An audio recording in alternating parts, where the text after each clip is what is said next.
안녕하세요. 김대식 TV의 김대식입니다. 40년마다 저주받은 올림픽. 이 말은요, 일본의 대표적인 정치 중인 그 망언의 막말의 제조기라고 불릴 정도로 부적절한 말을 내뱉는 아소다로 부총리 겸 재무상의 말입니다.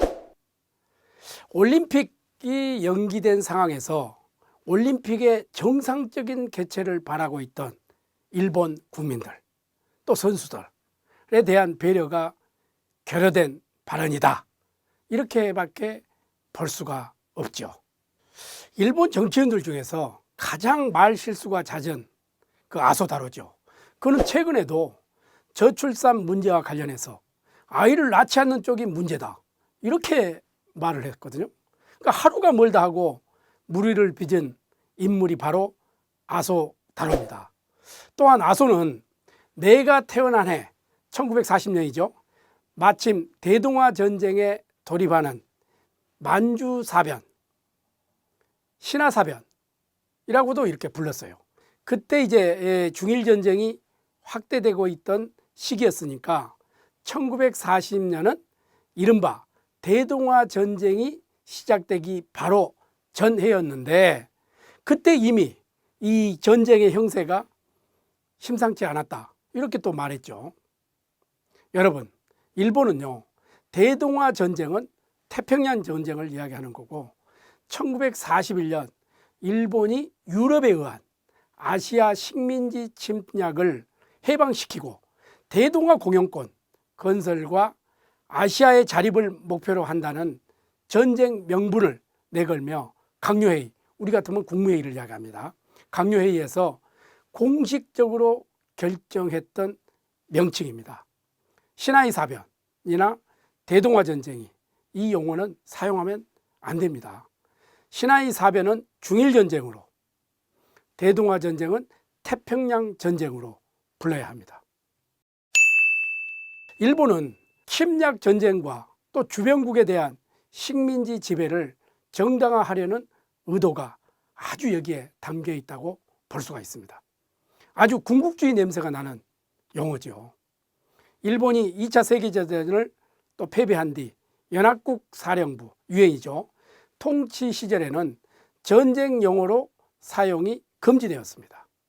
그런데도 이런 용어를 서슴없이 사용하고 있는 인물, 그가 누구냐? 바로 아소다로다. 이 아소다로 이분을요, 제가 직접 만나기도 했습니다.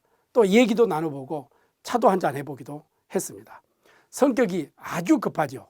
직설적인 성격의 소유자라고 볼 수가 있습니다. 아소다로는 역사와 전쟁에 대한 인식이 너무나 부족하다는 생각이 듭니다. 그럼 왜 이런 말이 나왔을까요? 실제로 1940년 일본 홋카이도 삿포로도에서 동계올림픽이 또 열리게 돼 있었죠. 또 도쿄에서 하계올림픽이 개최될 예정이었지만 그때 이제 중일전쟁의 확대로 이 동계올림픽과 하계올림픽이 취소가 됐죠. 또 1980년 모스크바 올림픽, 그때 당시에는 소련이라고 그랬죠. 지금 러시아입니다. 이 러시아가, 그때 당시 소련이 아프가니스탄 침공으로 미국 등 서방 국가들이 대거 참석하지 않았습니다. 우리나라도 그때 참석하지 않았었죠. 그래서 동구권 중심으로 개최되어 반쪽 대회로 치루어졌던 것이 소련, 러시아 올림픽이었습니다. 그 아소다로 부총리 발언도 모스크바 올림픽 이후 40년이 지난 2020년 도쿄올림픽도 코로나19 때문에 대회가 1년 연기된 상태가 되고 말았습니다. 자, 막말 망언의 대명사 아소다로, 그는 누구인가? 우리가 일본 문화를 공부할 때 일본의 정치인들을 알아야 합니다. 왜? 그 나라의 정책을 세우고 실천하는 것은 사람이 하기 때문이죠. 아소다로는 1940년 9월 20일생입니다. 우리 나이로 계산하면 벌써 81살이 됐잖아요. 후쿠오카 이즈카시 출신입니다.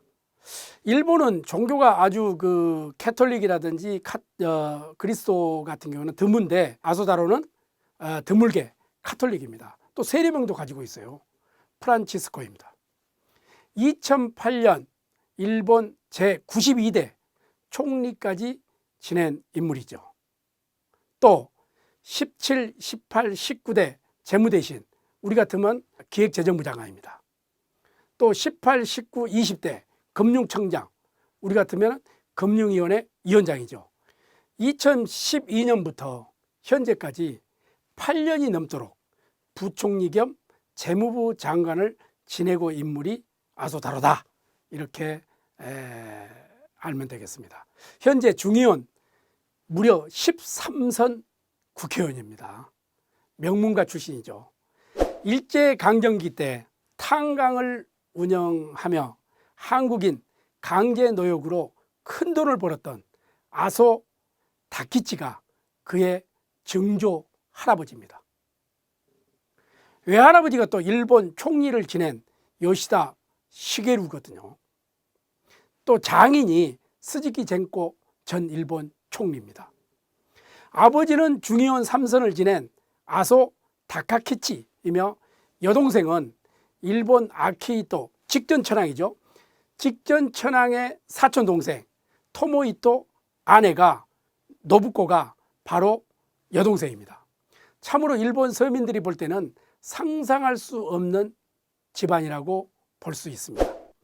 지난번 방송에서 아베 수상 가계도를 살펴보았지만 이 아베 수상 가족과 비교해도 떨어지지 않는 집안이 이 아소다로 집안이라고 볼 수 있습니다.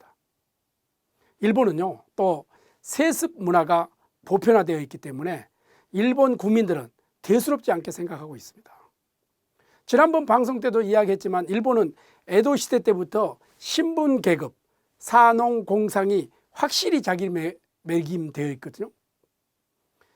이러한 현상이 그렇기 때문에 가계도를 보면은 이런 세습, 이 문화가 일어나는 것으로 우리가 이해를 하면 될 것 같습니다. 아소다로는 일본 천황과 귀족들이 다니는 대학, 그러니까 학습원 대학이라고 하죠. 그 가쿠슈인 대학 정경학부를 졸업합니다. 그리고 나서 미국 유학길에 오르죠.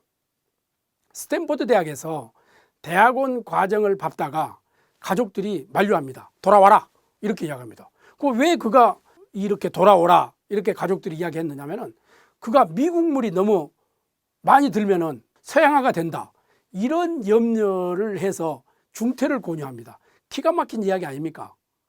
그만큼 국수주의가 강한 가족의 내력을 갖고 있죠. 그 후 이제 영국으로 또 건너가죠. 런던 정경대학에서 유학하기도 한 인물이 바로 아소다로다, 이렇게 말할 수 있습니다.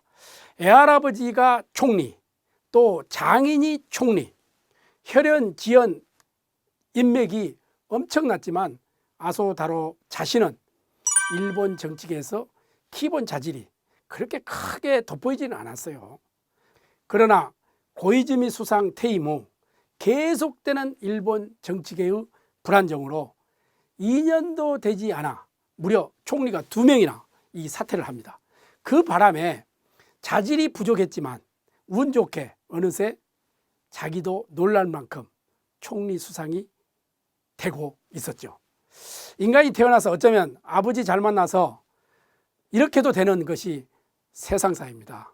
이렇게 보면 참 세상 불공평하다, 이렇게 볼 수 있죠. 그러나 여러분, 낙심할 필요가 없습니다. 여러분들이 더 행복하고 훌륭한 사람이 될 수 있습니다. 지위가 높다고 해서 반드시 행복한 것은 아니죠. 자기가 주어진 일에 최선을 다하면 그게 행복이고 보람입니다. 그렇죠? 여러분 자신 있는 거죠? 자, 그러면 다시 이제 도쿄올림픽 이야기로 다시 넘어가겠습니다. 일본은요, 2020년 도쿄올림픽이 1년 연기됨으로써 막대한 재정적 손실과 혼란에 빠지게 되었습니다. 이를 어떻게 극복하는지 우리는 이 일본 문화를 눈여겨볼 필요가 있다 하겠습니다. 내년 여름에 개최한다고 하지만은 언제쯤 열릴까? 제 생각에는 한 7월 한 중순쯤 이렇게 열리지 않을까 싶습니다. 왜? 아베 수상 임기가 내년 9월 말까지입니다. 그래서 7월쯤 개최하고 그 치적을 아베가 굉장히 대외적으로 홍보할 가능성이 크죠. 아베 수상은 지금 두 가지 목표를 가지고 있습니다. 그 첫 번째는 올림픽을 성공적으로 개최해서 본인이 그 치적을 쌓은 일입니다. 자기 생애에는 다시 이런 기회가 올 수가 없는 거죠. 그 다음에 두 번째는 평화헌법 개정에 있습니다.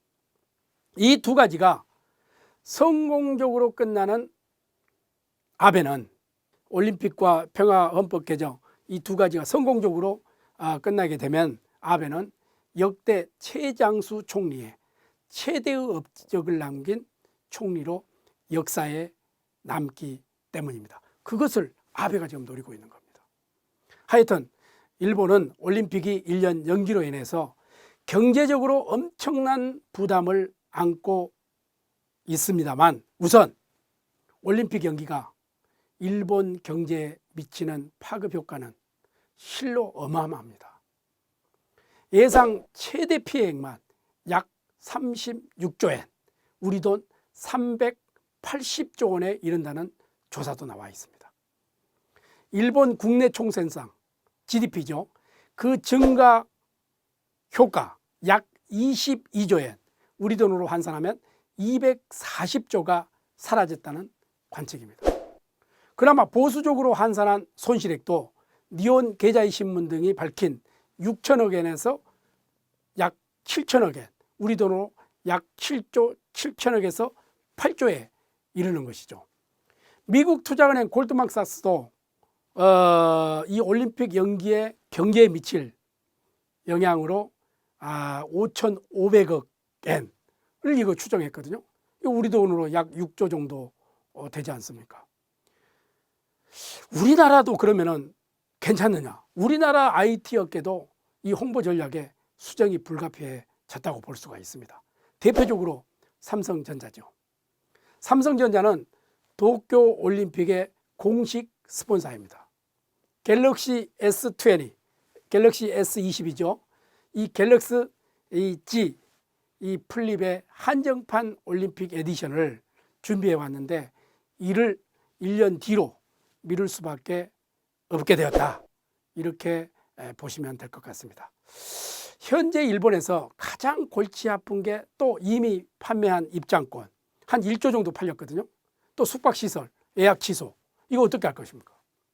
지금까지 도쿄올림픽 조직위가 판매한 이 입장권은 올림픽에 508만 장, 패럴올림픽에 165만 장으로 추산하고 있습니다. 단적으로 2020 도쿄올림픽 그 로고가 새겨진, 예를 들어서 이게 볼펜 같은다든지 어떤 기념품, 이 로고가 새겨진 메달 물품이 이것도 어찌해야 합니까?